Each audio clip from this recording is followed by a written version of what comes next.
For the first 20-some years of my life, it was just darkness. But if you are able to get up every morning, have no passion, no drive, no motivation, no shit, and still get up with that kind of fire, you will be successful in life. I guarantee you that. Don't ever be ashamed of anything you've done in your life. Face it, fix it, make it better. And so nothing is easy. Like running is running. It sucks, but you have a choice to make. Do you want to sit down and go back to that guy you once were? No. So this is what it takes. You got to learn to pick yourself up on your own. A lot of times these fights and these battles, you got to be your own coach. You got to be your own motivator. And she had to do that several times in her life. What you need is the one thing I talked about in my book, which is straight up, brutal work ethic. You have to be willing to outwork everybody in the world. If I could instill one piece of advice into all human beings, it would simply be to believe in yourself beyond, without a doubt. Believe in yourself and don't rely on anybody to believe in you. Don't rely on anybody to push you or make you better. Believe in yourself and only yourself, and allow that human being to make you a better person. So if you wake up in the morning and you don't want to do something, you don't care enough about yourself. Hard work looks horrible. It's not motivating. It's not motivating at all. It ain't like Rocky round 14 where he gets knocked down and goes like this to Apollo Creed. Looks like a man being stuck in a fucking dungeon and there's no fucking way out. But you have the fucking key. But you refuse to use it. And that's nothing motivating about that. The human brain evolved under immense amounts of pressure, okay? That's how the brain works. And I almost like to think of it in terms of barometric pressure. So in your brain, when you're feeling that barometric pressure, it's like, I gotta get this done, or I'm gonna fail and this project won't happen and people will laugh at me. You work like a fiend. Energy, your whole body responds, right? Your blood gets moving. You accomplish things that would normally take you months. You do it in days because you feel that pressure. You take away that pressure and you don't know what to do. And I've got like 3 years, I could do this or that. Another, you just wander around, you're lost. You have no energy, you have no focus. You're maybe playing video games, maybe you're watching porn. You're kind of distracting yourself in the moment. But your energy is just being dissipated in like 20 different directions. So your brain needs pressure. It needs constant pressure. And stress and pressure is not a bad thing. We have this thing where we feel like stress is bad.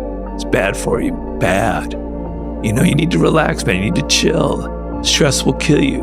No, being bored will kill you. Not having anything to do will kill you. Is much more dangerous than stress. Yes, you can work too hard. You can work where there's no soul involved. And it could kill me. The stress could kill me, gave me a stroke. But I'd rather die under the stress than be bored and have nothing to do.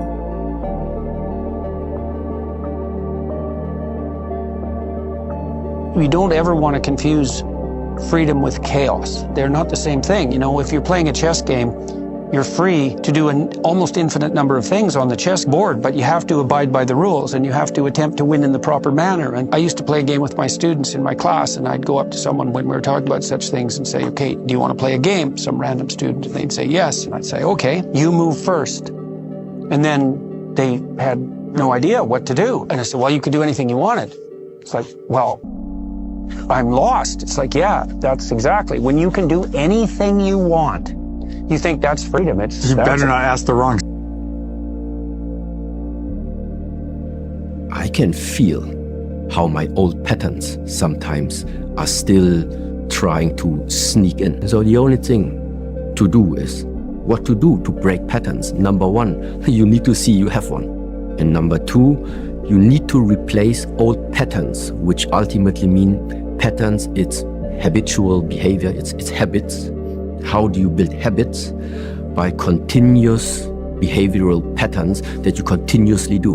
So there is something about consistency and continuity that ultimately builds a pattern. Consistency of having a training regimen every day. This is, it's not helpful to like 6 days per week do nothing and then you go one day to the gym and give your everything. No. It's better you have some type of consistency throughout the whole day. This is what builds patterns, healthy patterns. And so similar like this, I would describe now, what is somebody supposed to do? Number one, look at yourself and see yourself. We are all not perfect, but according to the circumstances that you are facing right now today, what type of character do you think? With what do you want to equip your character that he is able to go through this current times in the best possible manner? What is not useful for you anymore, try to get rid of it and get your new skills in. And then train those. And then train, of course. Those new patterns. We don't often think about training some of the virtues that we want to acquire and the patterns we want to have. But the idea that I might have to train certain new behaviors is a really compelling one, because you're right, in the context of any physical development, I have to go to the gym and I have to do my repetitions to build that thing, that strength. But I was just thinking about creating a training regimen for certain behaviors and new patterns that I want in my life, and trying to make sure I do them every day, which is not something that I've ever considered. So I'm saying that if you make up your mind to trade for a new reason, the reason is the acquisition of skills as opposed to the outcome or how much money you're making, you will acquire those skills, and then you'll find that the outcomes just take care of themselves. Only risk takers win. By definition, if you are the same as everybody else, if you're not taking a risk over and above what everybody else is taking, by definition, you can't win. If you're doing exactly what everybody else is doing, how can you possibly win? You have to be different to win. You have to take risks. Keep your goals confidential. They will tell you that it can't be done. They'll tell you all the reasons, and they'll line them up, and they'll try to discourage you from doing anything different than you're doing. So keep goals confidential. Don't discuss your goals with anybody, except that the great majority of people are threatened by anybody who has a goal. They're worried. It makes them feel inferior and inadequate because they don't have goals of their own. So only discuss your goals with people who also have goals of their own. Discuss them with the people close to you whose help you need to accomplish them, but just don't discuss your goals with people at random, and don't give them a chance to shoot the goals down. Everything that you're worried about is going to be gone like that. The people that are criticizing you, they're going to be gone, you're going to be gone. Worry and concern over how are people viewing me, someone said something bad about me and you get so upset about it, is wasted time and energy. Marcus Aurelius says your only focus should be on getting better at what you're doing. Focus on what you're doing, get better at what you're doing. Everything else is a complete waste of time.